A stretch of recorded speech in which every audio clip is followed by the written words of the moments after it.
नमस्कार दोस्तों, मैं अधिवक्ता Bhavini Upadhyay The Logical Indian YouTube channel में आप सभी का बहुत बहुत स्वागत करती हूँ। आज हमारे साथ हमारे गुरुजी, हमारे मार्गदर्शक माननीय अधिवक्ता श्री पंकज कुमार त्रिपाठी जी हैं।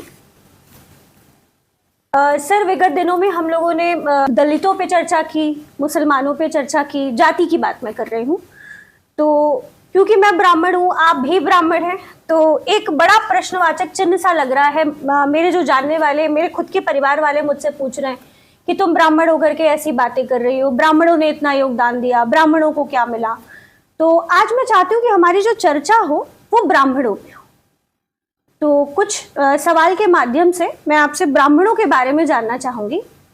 एक तो सर, पहला जो सवाल मेरा है वो ये है कि इस हिंदुत्ववादी राजनीति में ब्राह्मणों को क्या मिला, लेकिन ये सवाल मैं आपसे बाद में करूंगी। मेरा पहला सवाल ये है कि अगर आप स्वतंत्रता संग्राम से भी देखें तो ब्राह्मणों की एक अहम भूमिका रही है आज़ादी दिलाने में या राजनीति में, लेकिन सर उससे उनको क्या फायदा हुआ, क्या नुकसान हुआ, वो समझ नहीं आ रहा।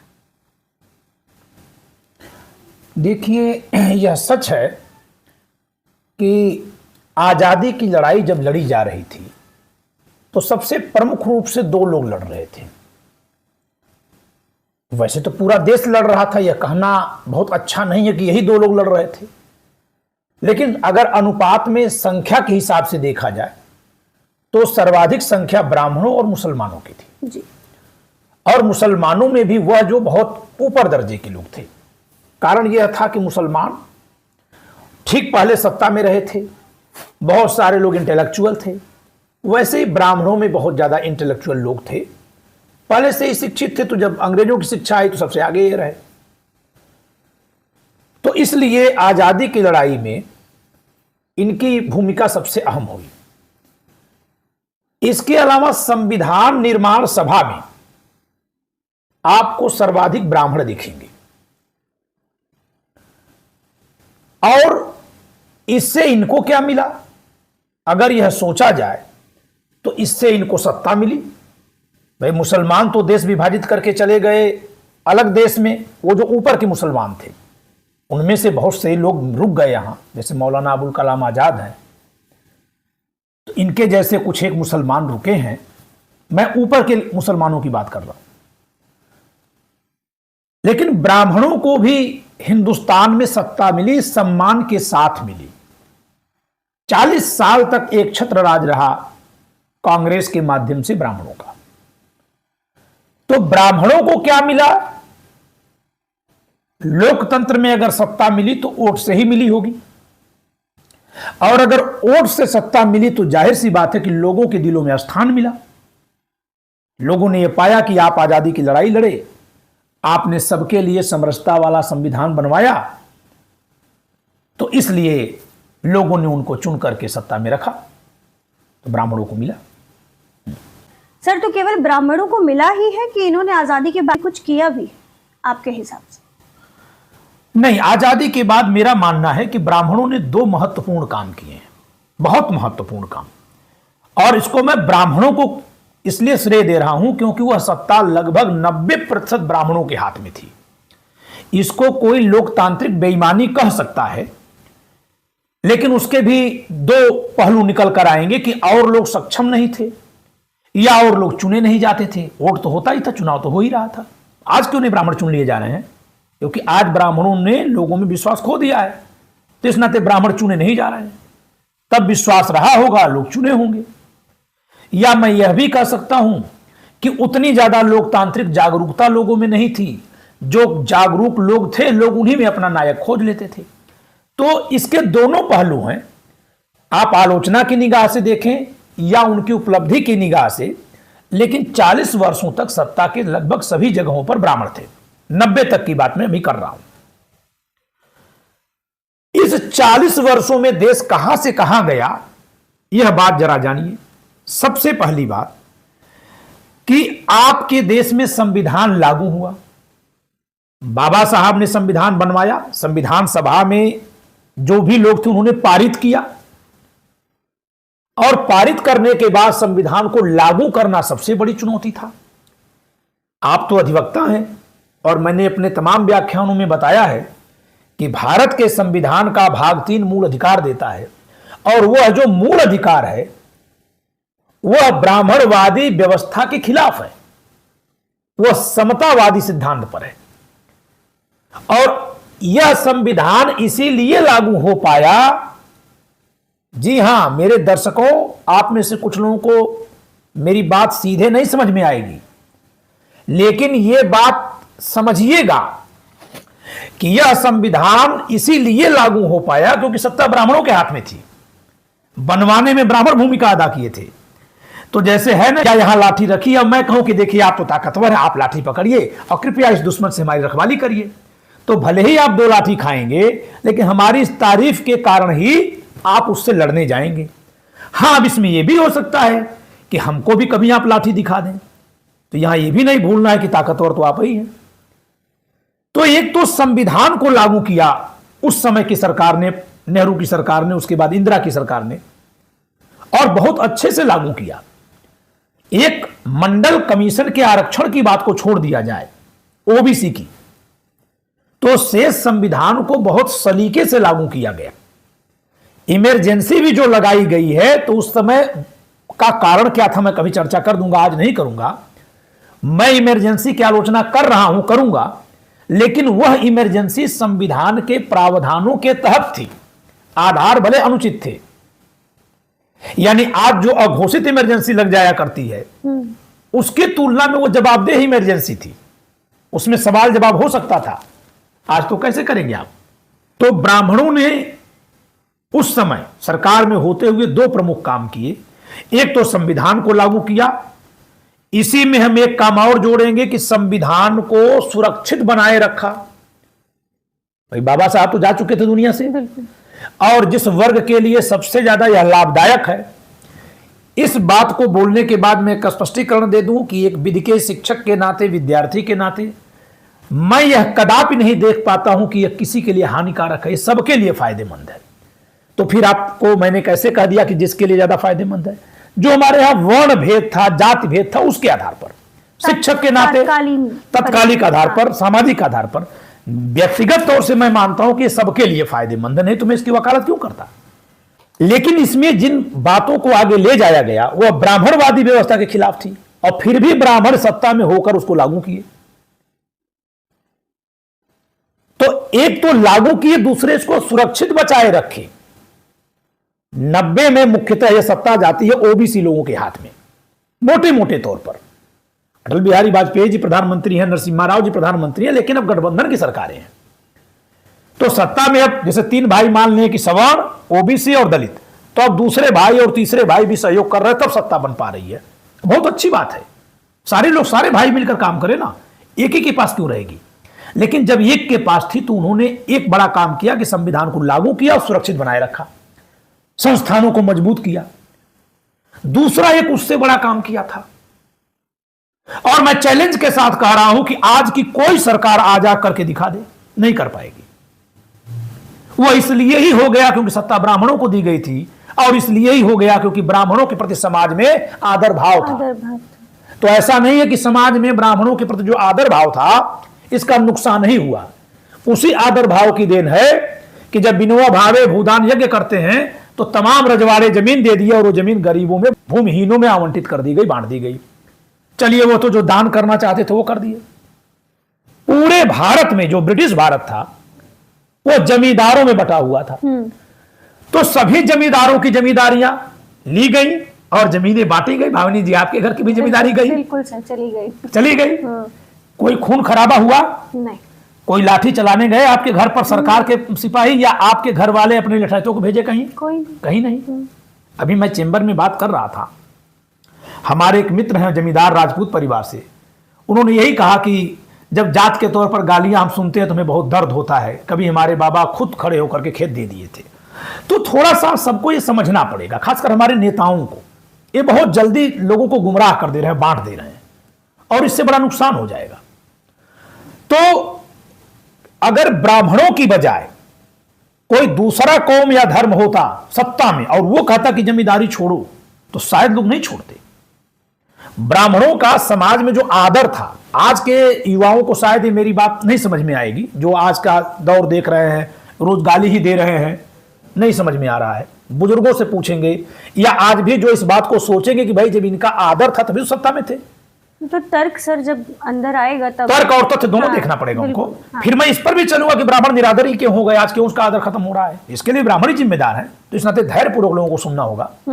उस समय की जो परिस्थितियां थी मैं उस पर चर्चा कर रहा हूं। जमींदारी उन्मूलन हुआ, नहीं तो लोगों का पेट नहीं भरता था, और जब जमींदारी उन्मूलन हुआ तभी लोगों के पास खेत गया, तो जब लोग खेत के खुद के मालिक बने तो कृषि उत्पादन दर बढ़ गई। तब इधर से सरकार ने हरित क्रांति लाया, कृषि उपकरण ला दिए, तो खेती में विकास हुआ।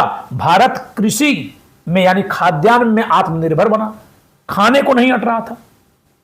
तो इसका दूसरा काम है जमींदारों से जमींदारी ले लेना बिना रक्तपात के, बिना किसी हिंसा के। आज बताइए हम लोग लोकतांत्रिक चुनाव में हिंसा करते हैं और इतने सारे जमींदारों से जमींदारियां ले ली गई, कोई हिंसा नहीं, कोई हिंसा नहीं हुई।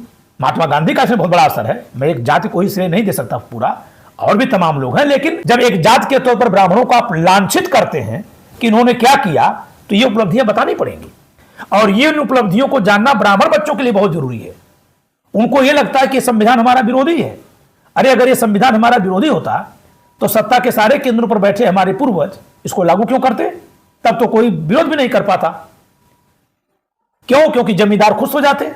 अब चलिए रियासतदारों पर, पूरा राजस्थान, गुजरात, आधा मध्य प्रदेश, छत्तीसगढ़, उड़ीसा, पूरा तेलंगाना, आधा कर्नाटका, आधा महाराष्ट्र, बहुत बड़े पैमाने पर आपका पंजाब, ये पूरा रियासत था। मैं नक्शा दिखा चुका हूं अपने एक वीडियो में जी।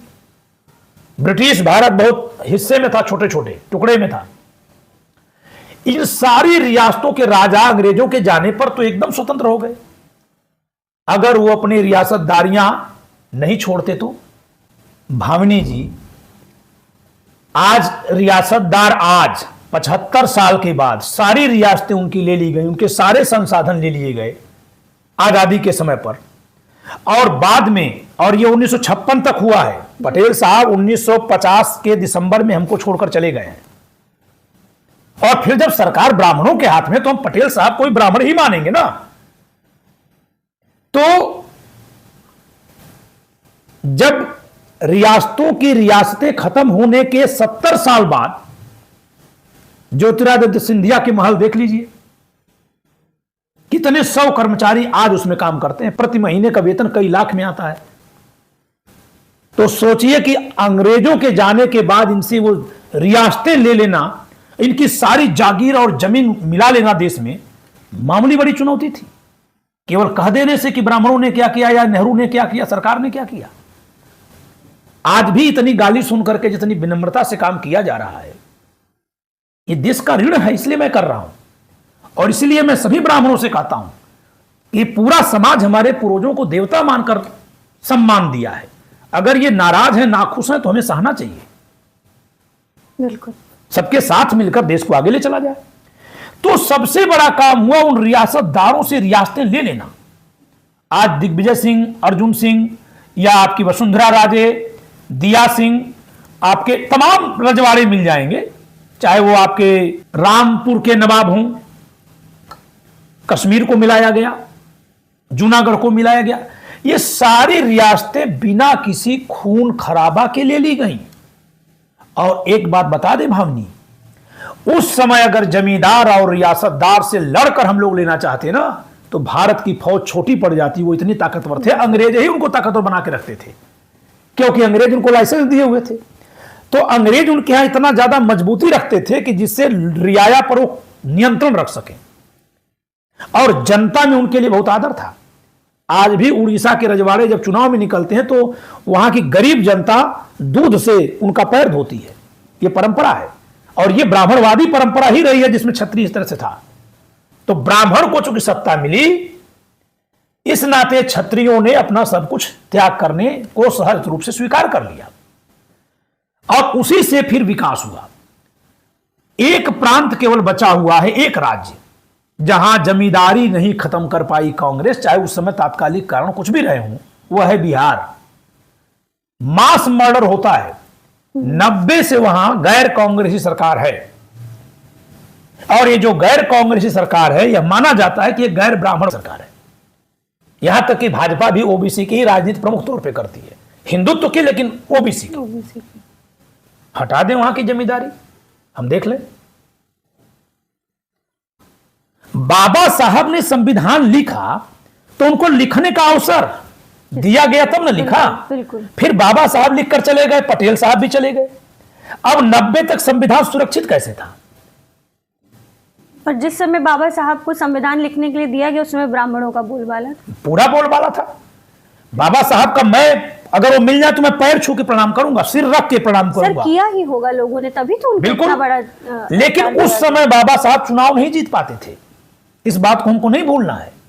क्यों? क्योंकि समाज जो है जाति भेद से इतना ग्रस्त है कि नहीं मानता था। आज भी कैसे हो जाता है, आज ही मैंने वीडियो बनाई है कि भी कोई अच्छा दलित नायक निकल जाए तो लोग उसको वोट नहीं दे रहे हैं। गांव में देखिए, आखिर अगर ऐसा होता, देखिए बाबा साहब ने इसलिए तो उपाय निकाला कि अगर कहीं भी जनरल चुनाव लड़ेगा, और उस समय जनरल ही लड़ रहा था, और वहीं शुद्ध चुनाव लड़ेगा, SC ST लड़ेगा, दलित लड़ेगा, तो आम जनता जिसमें शूद्र और SC ST के लोग भी होंगे वह सवर्ण को ही वोट देते थे। तो इसी नाते सीट रिजर्व की गई। आज भी अभी हिंदुस्तानी समाज अपने ऊंच नीच के भेदभाव में इतना जकड़ा हुआ है कि अपने से नीचे कास्ट पे नहीं देगा। नहीं देगा। इस सच्चाई को स्वीकार करना होगा, और यही सबसे बड़ी चुनौती है कि अपने से नीचे की कास्ट पर नहीं दे रहा है। और इसका मैं उदाहरण दे रहा हूं कि SC ST की सीटें जो रिजर्व है संविधान में 80 वर्ष तक बढ़ाई जा रही हैं। पूरी कांग्रेस सरकार ने बढ़ाया ना,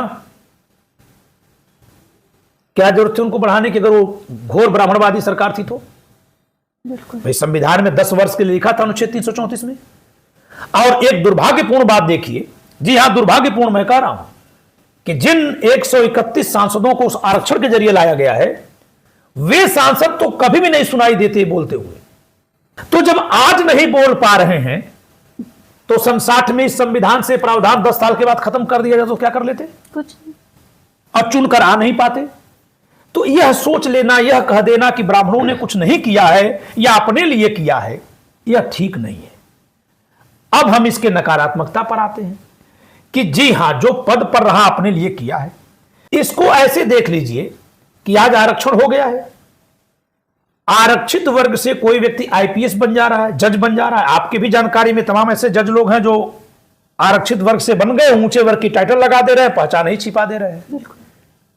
तो वह लोग पद पाने के बाद क्या अपनी सैलरी अपने जाति वालों में बांटते हैं क्या? नहीं। तो यह तो मनुष्य का गुण है ना। अब चूंकि एक समुदाय विशेष ही पद पर था तो वह अपने रिश्तेदार नातेदार को जगह दे रहा था। इससे लगा कि ब्राह्मणवाद है, और होता भी है।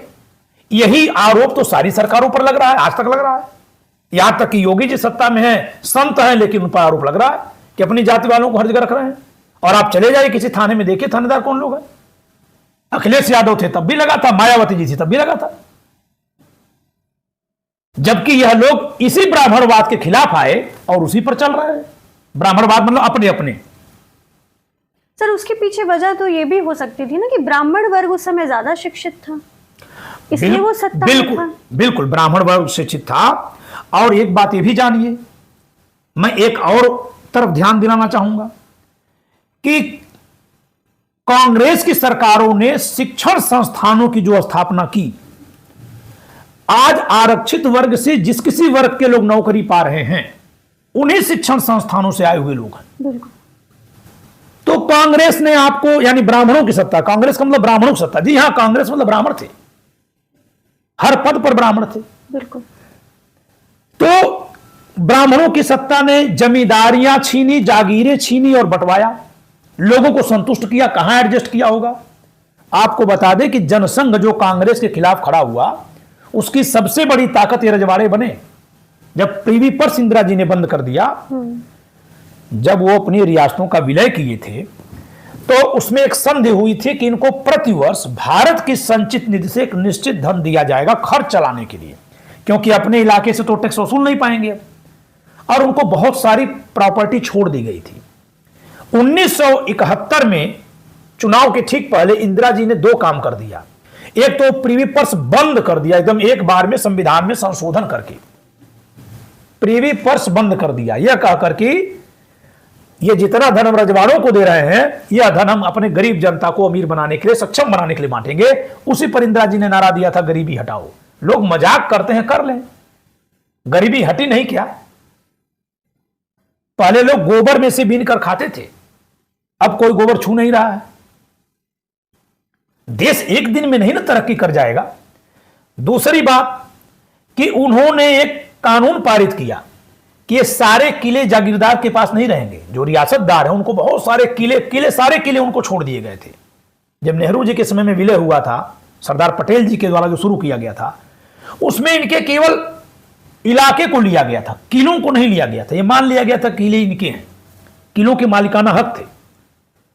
इंदिरा जी ने कानून बनाकर पारित कर दिया कि केवल 10% किले रखेंगी। ये सारे किले लेकर म्यूजियम बनाए गए। आप अभी जाइए जोधपुर में, वहां का किला किसके जिम्मे है? पुरातत्व विभाग के जिम्मे है। अब वहां किले में आप घूमते हैं, टिकट लेते हैं, वो टिकट किसके पास जाता है? सरकार के पास जाता है। तो ये सारा सरकार का स्रोत बढ़वाया। तब रजवाड़े नाराज हो गए और वही रजवाड़े जनसंघ में गए, वही बाद में भाजपा में गए। एक दो रजवाड़ों को छोड़कर जो शुरू से कांग्रेस की तरफ है, चाहे अर्जुन सिंह हो, दिग्विजय सिंह हो, शेष रजवाड़े जनसंघ की तरफ गए और वहीं से इंदिरा जी में और जनसंघ में टसल शुरू हुआ।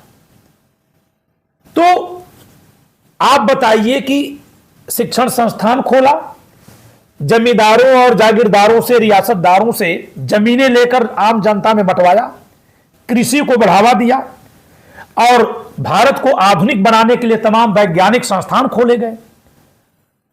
अब किस जाति को क्या नहीं मिला, कैसे किया जाएगा आप बताइए? और अगर कुछ कम रह गया तो बाद की सरकारें दे देती, पूरा करती।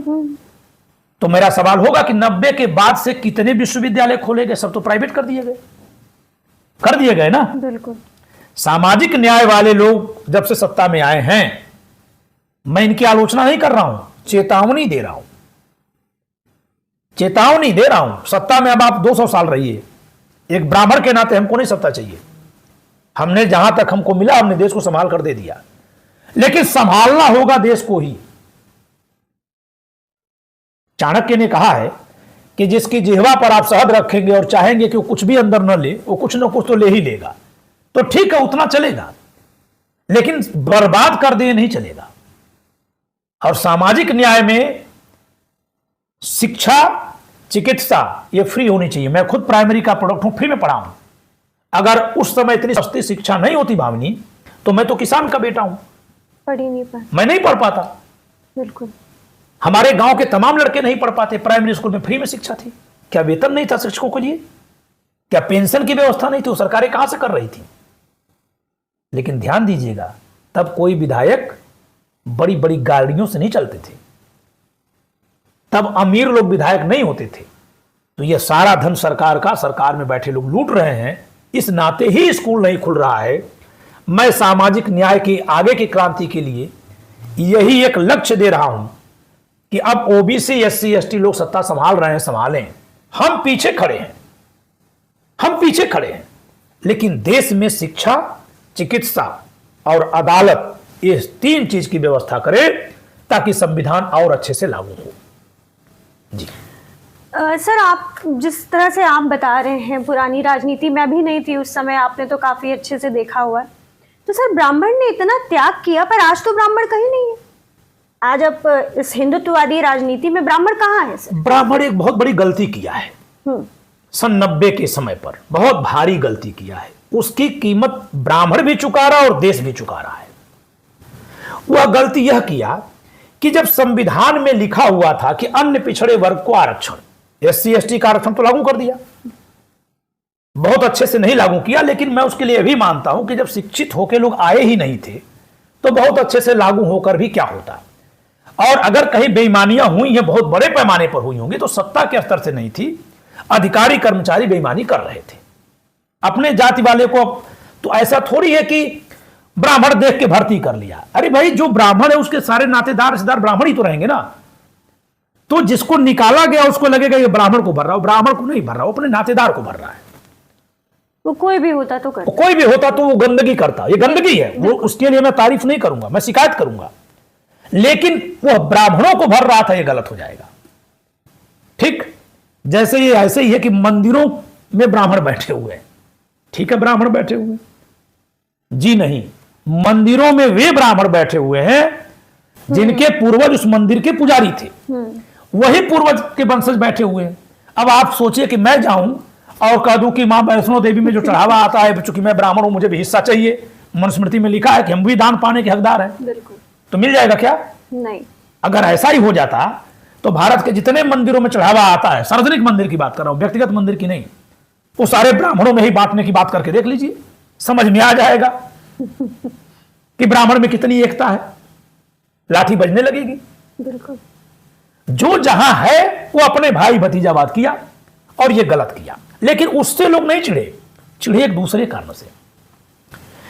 1990 में जब मंडल कमीशन की रिपोर्ट लागू हुई, मैं कक्षा 10 में था, उस समय जिस तरीके से मंडल कमीशन की रिपोर्ट से लागू होने वाले आरक्षण का ब्राह्मणों ने खासकर विरोध किया और उनके नेतृत्व की वजह से सवर्णों ने विरोध किया, बीपी सिंह के खिलाफ जिस तरह की मुहिम चला दी गई, अगर वह मात्र राजनीतिक होती तो कोई दिक्कत नहीं होती, क्योंकि राजनीति में एक पार्टी चाहती दूसरी पार्टी बदनाम हो जाए, लेकिन वो सामाजिक आंदोलन बन गया और उसको पहले आग लगाए थे ब्राह्मण लोग, मीडिया में भी थे, सत्ता के बहुत सारे केंद्रों पर थे, विश्वविद्यालयों में थे, वह रोक सकते थे कि नहीं भाई अब ये पढ़ लिख लिए हैं, बहुत दिन तक इनको नहीं दिया गया, अब इनको दे दिया जाए, लेकिन ऐसा नहीं हुआ।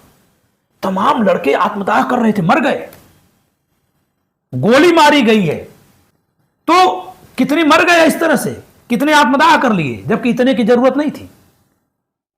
इनके दिमाग में कहां से भर गया था कि आरक्षण आ जाएगा तो इनका सब कुछ खत्म हो जाएगा।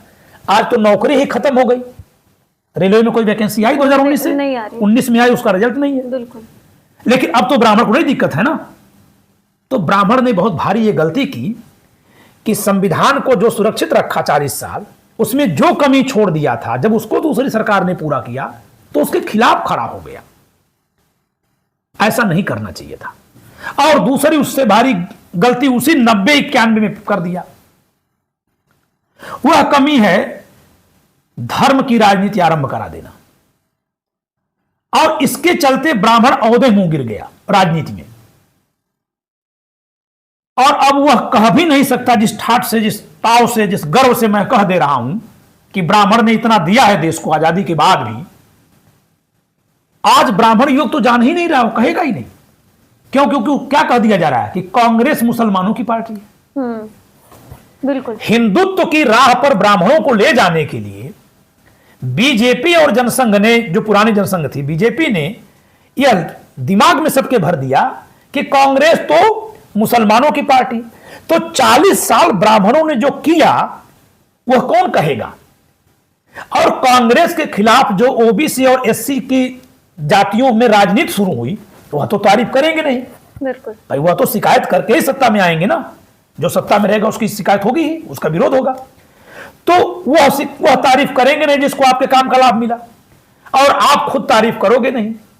तो आज आप कहां खड़े हो गए? जहरीली राजनीति में। जी हां, मैं जहरीली राजनीति कह रहा हूं। क्यों कह रहा हूं? चलिए, एससी ने अपनी राजनीति अलग कर ली, उत्तर प्रदेश की बात कर ले, बिहार की बात कर ले। ओबीसी ने अपनी राजनीति अलग कर ली। वैसे ओबीसी बहुत ज्यादा कांग्रेस साथ नहीं था। ओबीसी का नीचे वाला अगर दो वर्गों में बांट दें तो नीचे वाला तबका था, ऊपर वाला अक्सर विपक्ष वाले पार्टी में रहता था, और ठीक भी था क्योंकि वो लड़ने लायक था उस समय। तो इन्होंने जो दूसरी भारी गलती की कि कांग्रेस को मुसलमानों की पार्टी कह करके मुसलमानों को ही टारगेट पर रख दिया, और यह कहना दोनों के लिए परम घातक हुआ, स्वयं ब्राह्मणों के लिए और देश के लिए। भाई पूरा एक कौम, एक वर्ग अगर निशाने पर रहेगा तो देश अशांत रहेगा ना। भावनी जी आप बताइए, आज हमारे कमेंट पर या सोशल मीडिया पे और तमाम जगहों पर, तमाम राजनीतिक मंचों पर ब्राह्मणों को भी कोसा जा रहा है, अपशब्द बके जा रहे हैं। कैसा लगता है? चल, बुरा ही लगता है। बुरा लगता है। तो मुसलमानों को जो गाली दी जा रही है उनको कैसा लग रहा होगा? सर बहुत वो आहत है, तभी मैंने आपसे जो चर्चा की थी वो उस पर इसीलिए की तो थी। यह सोचना किसकी जिम्मेदारी है? मैंने क्या कहा था कि ब्राह्मणों ने जो संविधान को चलाया बचाया बाबा साहब के जाने के बाद, जो जमींदारियां खत्म करवाई, जागीरदारें खत्म करवाई, और क्षत्रिय समाज ने उसको स्वीकार किया, यहां तक कि मुस्लिम लोग भी जहां थे वहां उन लोगों ने भी स्वीकार किया। क्षत्रिय, मुस्लिम, भूमिहार, लाला, मोस्टली यही लोग, और ब्राह्मण, यही लोग जमींदार थे। और एक दो कहीं कोई ओबीसी जातियों में आने वाले समुदाय से कोई व्यक्ति रहा, लेकिन ज्यादा संख्या नहीं की थी, लगभग 99%। तो मैंने क्या कहा कि ब्राह्मणों को यह करना ही था, क्योंकि सदियों तक आपका समाज आपको भगवान कह के पूजा था। वो गलत था कि सही था, लेकिन आस्था उनकी पक्की थी, सच्ची थी, इसमें मैं कभी संदेह नहीं कर सकता। तो आपने उनके लिए जो किया वह उस पूजा का प्रसाद था जो उन्होंने किया था। और आपने लेकिन एक गलती कर दी, मुसलमानों की वोट से ही कांग्रेस की सत्ता 40 साल चली, और मुस्लिम कभी भी सत्ता में हिस्सेदार नहीं रहा। यही इसी नाते मुसलमान कहते भी हैं कि कांग्रेस ने हमको धोखा दिया। लेकिन कांग्रेस देश को शांत रख के चलने में सफल रही, और मुस्लिम समाज पलता बढ़ता रहा। खाड़ी देश का दरवाजा खोला गया तो फिर धीरे धीरे लोग सक्षम भी हो गए। अब पूरा देश गरीब था, देखते देखते सारा समाज सक्षम हुआ है। लेकिन जब हिंदुत्व की राग चली है और इसमें ब्राह्मण ही कहना शुरू कर दिया कि कांग्रेस मुसलमानों की पार्टी, तो कांग्रेस भी चली गई। यानी आप अपनी पुरानी पहचान, जिस पर कुछ कलंक भी होगा और जिस पर बहुत सारे उपलब्धियों के स्टार भी होंगे, वो सब आपने खुद फेंक दिया। अब आप बिना कवच बिना ढाल के हो गए। अब अगर समाज कह रहा है कि ब्राह्मण शोषण करते हैं, पाखंड के नाम पर करते हैं, तो आप ये कहने लायक नहीं बचे हैं कि नहीं साहब, ये सारे स्कूल हम ही ने खुलवाए हैं, ये जमींदारियां हम ही ने खत्म की हैं, जागीरदारें हम ही ने खत्म की हैं। आप नहीं कहने लायक हैं। क्यों? क्योंकि उसके लिए आपको नेहरू को ब्राह्मण मानना पड़ेगा। और आपकी एक दूसरी बड़ी गलती कि आप अपने सहयोगी मुसलमानों को अपने से इतना दूर कर दिए हैं कि आज आप अगर ब्राह्मण होकर चुनाव कहीं लड़ रहे हैं तो आपको कोई वोट देने वाला नहीं है। बिल्कुल। आज राजनीतिक शून्यता है ब्राह्मणों की, और सारा कलंक ब्राह्मणों पर है। पुराने में भी चाहे कांग्रेस से जितना पीछा छुड़ा लें, जिन लोगों को कांग्रेस के जमाने में अन्याय महसूस होता है वह कांग्रेस के नाते ब्राह्मणों को ही दोष देंगे, चाहे वो मुसलमान हो, दलित हो, ओबीसी हो। और हिंदुत्व की जो जहरीली विचारधारा में जो शिकार हो रहे हैं, जो इसके खिलाफ चल रहे हैं, भले ब्राह्मण कहीं सीएम पीएम नहीं है, लेकिन वो मानते यही है कि पीछे की भट्टी यही चला रहा है। तो इस नाते ब्राह्मणों ने 90 के बाद दो गलतियां की। एक, सामाजिक न्याय का विरोध कर देना, अधार्मिक ध्रुवीकरण के मुहिम में शामिल हो जाना। इससे देश का भी नुकसान हुआ और ब्राह्मण समाज आप देखते देखते राजनीतिक रूप से लगभग समाप्त हो गया। जी सर, तो आपको क्या लगता है कि ब्राह्मणों को, जो आप बता रहे हैं जिस तरीके से योगदान उन्होंने किया पुराने समय में, तो अब वापस से सत्ता में आने के लिए, क्योंकि ब्राह्मण अब कहीं नहीं, तो उसको क्या करना चाहिए? क्या वो देश की राजनीति में कहां तक आगे आ सकता है? देखिए, ब्राह्मण का जो कंट्रीब्यूशन है वो हमेशा देश में रहेगा। सोचना यह है कि सकारात्मक रहेगा कि नकारात्मक रहेगा। आजादी की लड़ाई में भी ब्राह्मण थे, लेकिन दो हिस्से में थे। एक विचारधारा सुधारवाद की तरफ थी, जिसमें ईश्वर चंद्र विद्यासागर है, महादेव गोविंद रानाडे हैं, लोग ज्योतिबा फुले के साथ मिलकर के सुधार कर रहे थे, राजा राम मोहन राय हैं, और तमाम सुधारक। और ये जो सुधार कर रहे थे वो ब्राह्मणवादी कुरीतियों के खिलाफ कर रहे थे, जो प्रायः ब्राह्मणों के पक्ष में थी, तो अपने पक्ष की कुरीतियों के खिलाफ थे। उसी समय एक बहुतायत वर्ग था ब्राह्मणों का जो कुरीतियों के सुधार का विरोध कर रहा था। लेकिन अगर ब्राह्मणों ने इनको मसीहा नहीं माना होता, सुधारवादियों को, तो ये सुधार करने में न सफल हो पाते, न इनका नाम आदर्श रूप में आज लिया जाता, क्योंकि सत्ता तो ब्राह्मणों के हाथ में रही। तो इसका मतलब है कि ब्राह्मणों ने एक समूह के तौर पर सुधारवादी और तार्किक ब्राह्मणों को अपना नेता माना। तो जब तक ब्राह्मण उनको मान रहा था, तब तक ब्राह्मण देश में सकारात्मक योगदान कर रहा था। जब कभी ब्राह्मण पाखंड की तरफ जाएगा, पाखंडवाद के समर्थन में खड़ा हो जाएगा, तो वह उसका भी पतन होगा और देश का भी पतन होगा। यह ब्राह्मण को सोचना है कि वो कहां जाएगा। तो आपको क्या लगता है आज का जो ब्राह्मण है वो सारे पाखंडी हो चुके हैं, सब पाखंडवाद की तरफ? नहीं, अगर आप, यह सवाल बहुत अच्छा आपने सवाल किया। आज जबकि बीजेपी की सत्ता है और चरम सत्ता चल रही है, जिसको हिंदुत्व और हिंदुत्व कभी भी चलेगा, तो धर्म के मुखिया के नाते ब्राह्मण को शीर्ष पर रहेगा और शीर्ष पर वो कहीं नहीं, स्वाभाविक हो जाएगा शीर्ष पर। हाँ, लेकिन है नहीं सर, कहीं है नहीं, क्योंकि हाँ। उसको वोट में लोकप्रियता नहीं है। नहीं। लेकिन धर्म में तो है ना जी। देखिए, समझिएगा मेरी बात को दोबारा से। ब्राह्मण कहीं सीएम पीएम नहीं है, विधायक बनने की रेस में नहीं खड़ा हो पा रहा, ग्राम प्रधान ही नहीं जीत पा रहा है। तो इसलिए क्योंकि समाज में उसकी लोकप्रियता, सामाजिक लोकप्रियता एक जाति के नाते प्रश्नगत हो गई है, आक्षेपित हो गई है, संदिग्ध हो गई है। लेकिन धर्म की तरफ जब जाएंगे तो धर्म में कभी भी हिंदू धर्म जब जितना ही जो धर्म को मानता है, जितना ही ज्यादा, वो पुजारी के तौर पे ब्राह्मण को ही मानेगा, यह स्वाभाविक है। और जब धर्म की तरफ कोई व्यक्ति जाएगा तो फिर सुधारवादी नहीं रह जाएगा। तो धर्म की मान्यता के आधार पर बीजेपी चल रही है, खूब धर्म की मान्यता बढ़ा रही है। फिर भी इसका सर्वाधिक विरोध, अगर कोई मुखर सबसे विरोध कर रहा है तो करने वाले ब्राह्मण है। बिल्कुल।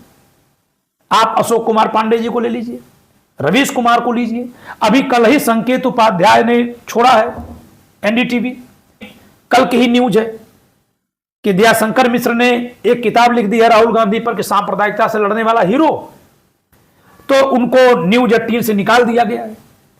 सौरभ शुक्ल एनडीटीवी के, उनको निकाला गया है, बल्कि इस्तीफा उन्होंने दे दिया है अंतरात्मा की आवाज पर। संजय शर्मा, दीपक जोशी, दीपक शर्मा, गिरजेश वशिष्ठ, कितने नाम गिनाए हैं। पुण्य प्रसून वाजपेयी, हथेली पर इज्जत लेकर, जान तो छोड़िए, सही बात। इज्जत लेकर। आज आप बताइए कि हम जो संविधान की बात कर रहे हैं, 1000 लोग हमारी तारीफ कर रहे हैं, लेकिन जो 3 लोग 4 लोग गाली लिख रहे हैं वो कौन लोग हैं? लोग बहुत जल्दी से लिख दे रहे हैं कि हमें आपकी जरूरत नहीं है। मैं उन पर कभी क्रोधित हो ही नहीं सकता, क्योंकि वो सच्चाई जान ही नहीं रहे हैं देश की। अभी वो ये भूल गए हैं कि ये सारे रियासतदार और जमींदारों के वंशज जिंदा हैं। वो जिंदा हैं, मर नहीं गए हैं, खत्म नहीं हो गए हैं। आप हर अच्छी चीज को नकार दें, एक तरफ आप बाबा साहब को मानते हैं और दूसरी तरफ आप कहते हैं कि हम मूल निवासी हैं और ब्राह्मण विदेशी है, तो फिर तो बाबा साहब से पूछिए कि उन्होंने क्या ब्राह्मणों को विदेशी कहा था।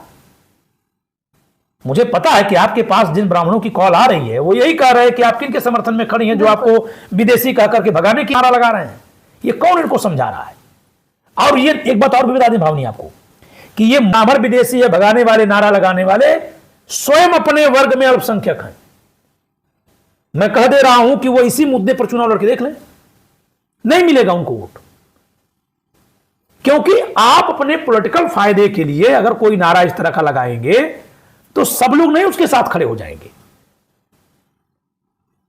तो इसलिए सबसे अच्छी चीज यह है कि सामाजिक न्याय को आगे बढ़ाया जाए, शिक्षा, चिकित्सा और अदालतों की स्थापना की जाए, फ्री किया जाए सबको। एक समय आएगा कि सब बराबर अपने आप हो जाएंगे। सर, अब अंत में वही पहला प्रश्न मैं आपसे पूछना चाहूंगी कि ये जो हिंदुत्व की राजनीति, इसमें ब्राह्मणों को क्या फायदा हुआ और क्या नुकसान? देखिए भावनी, सबसे पहली चीज है कि ब्राह्मण अपनी बुद्धि और तर्क के लिए पहचाना जाता रहा है, और बुद्धि और तर्क तभी होगा जब आप निष्पक्ष होकर चिंतन करते हैं, अध्ययन करते हैं। चाहे आप किसी जाति वर्ग में पैदा हुए हों, अगर यह करेंगे तो आप तर्कवादी हो जाएंगे, आपकी बुद्धि प्रखर हो जाएगी। और जब आप सुबह शाम दूसरों के भेजे मैसेज को पढ़ेंगे और वो भी जज्बाती, जो आपके दिल से पहले खेल लेंगे ताकि दिमाग में वही बात आ जाए, तो आपकी बुद्धि बंद हो जाएगी। सर, व्हाट्सएप पे तो ऐसे ही मैसेजेस आते हैं, रैंडम मैसेज के, कुछ नहीं पता, कुछ भी लिखे जा रहे हैं किसी के बारे में भी। आप ये देखा करिए, हिंदुत्ववादी जितने मैसेजेस आते हैं, मैं अपने दर्शकों से भी पूछना चाह रहा हूं, वो सारे के सारे मैसेजेस फॉरवर्डेड ही होते हैं। बिल्कुल।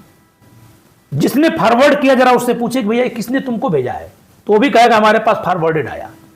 तो आपको एक मशीन में बदला जा रहा है। तो सबसे पहली दिक्कत तो ये हो जाएगी कि ब्राह्मण अपना तेज खो देगा, अपना तर्क खो देगा। ये सबसे पहली दिक्कत आएगी। आज ब्राह्मण न केवल देश के विकास में काम किया, बल्कि जो आईआईटीएंस और डॉक्टर्स जो विदेशों में जा चुके हैं, जो नासा में काम कर रहे हैं, जो तमाम विश्व के देशों में ऊंचे लेवल पर हैं, वो कौन लोग हैं? ब्राह्मण, ज्यादा संख्या में ब्राह्मण हैं। बिल्कुल। तो फिर कहां से बनेंगे जो जाएंगे? आप आज आप कमला हैरिस को कह लीजिए हमारे देश की हैं, आप सुनक को कह दीजिए हमारे देश के हैं, लेकिन जब यहां मेधा नहीं पैदा होगी तो विदेश में जाएगी कहां से? ये तो मैं जिनका उदाहरण दिया ये लोग वहीं पैदा हुए हैं, ये तो मैंने यूं ही नाम बोल दिया, क्योंकि भारत मूल के तमाम लोग तमाम जगह जा चुके हैं। लेकिन मैं साइंटिस्ट की बात करूं, मैं आईआईटीएंस की बात करूं, मैं नासा में जाने वालों की बात करूं, तो हमारे अंदर सोचने समझने की क्षमता खत्म हो जाएगी, तो हम भीड़ में बदल जाएंगे। और हम खुद भी रहे हैं भीड़ में। ब्राह्मणों को भी सदियों के बाद समझ में आया कि सती प्रथा खराब है। तो इसका मतलब तो यह है कि वो तार्किकता खो चुके थे। जी हां, खो चुके थे। वो भी अंधभक्ति में अपने लगे हुए थे, उन पाखंडी नियमों के जिनको शायद कभी उन्हीं में से कुछ ने बनाया था। धीरे धीरे जब विज्ञानवाद का प्रसार हुआ तो उनकी भी बुद्धि खुली, तभी वो संविधान के समर्थक बने। तो एक तो नुकसान उनका होगा कि उनका तेज, उनका ताप, उनकी तर्क शक्ति कम हो रही है, सोचने समझने की क्षमता कम हो रही है। स्मृति इतनी धूमिल और इतनी धुंधली हो रही है कि अभी मैंने जो 40 वर्षों का ब्राह्मणों का स्वर्णिम योगदान का भारत में इतिहास बताया, इसको न वो जानते हैं और न मानते हैं। बिल्कुल। और अगर इस 40 वर्ष को हटा दें तो ब्राह्मणों का कभी सकारात्मक योगदान जल्दी दिखेगा ही नहीं। फिर इतना अतीत में दिखेगा कि जिसको साबित करने में समाज माने कि न माने, यह समाज ही तय करेगा, आप नहीं कह पाएंगे। अभी जो मैंने बताया इसको कोई नहीं मानेगा, फौरन सबूत मिल जाएगा। तो एक तो यह समस्या आ गई। दूसरी समस्या राजनीतिक, कि जब हिंदुत्व के रथ पर ब्राह्मण सवार हो गया तो वह एंटी मुस्लिम हो गया, और मुसलमान इस देश में उसको वोट दे करके 40 साल सत्ता में बैठाया था। और एक बात मैं इसी चर्चा में कह दूं कि मुसलमान तो वोट देकर ओबीसी को भी बैठाया, एससी को भी बैठाया। आज ये सब लोग मुसलमानों के खिलाफ हैं, सब हिंदू बन गए हैं। तो देश में एक हमेशा एक आग सा माहौल, देश शांत नहीं हो पाएगा। ब्राह्मण को शांति की कामना करनी है, जात के नाते भी, कर्म के नाते भी, धर्म के नाते भी। और ब्राह्मण को शिक्षा का काम करना है। अगर हम वर्ण व्यवस्था से बात कर ले तो न्याय की बात करनी है। तो अगर आपको वही काम करना है तो आज तो आप उसके विपरीत काम करते दिख रहे हैं। और यही कारण है कि समाज में उनकी प्रतिष्ठा खत्म है। उनकी गलत फहमी है कि ये वर्ण व्यवस्था और संविधान के विरुद्ध कोई व्यवस्था ला देंगे तो फिर लोग जैसे प्राचीन समय में पूजा कर रहे थे करने लगेंगे। यह संभव नहीं है, क्योंकि एक बार जब बुद्धि सबकी खुल गई, हमारी ही बुद्धि खुल गई, आपकी बुद्धि खुल गई, तो लोग अपनी बेटियों को जलाएंगे क्या? नहीं। तो वैसे ही सारा समाज जब तार्किक हो गया तो संघर्ष करेगा, लेकिन वह उन कुरीतियों की तरफ नहीं जाएगा।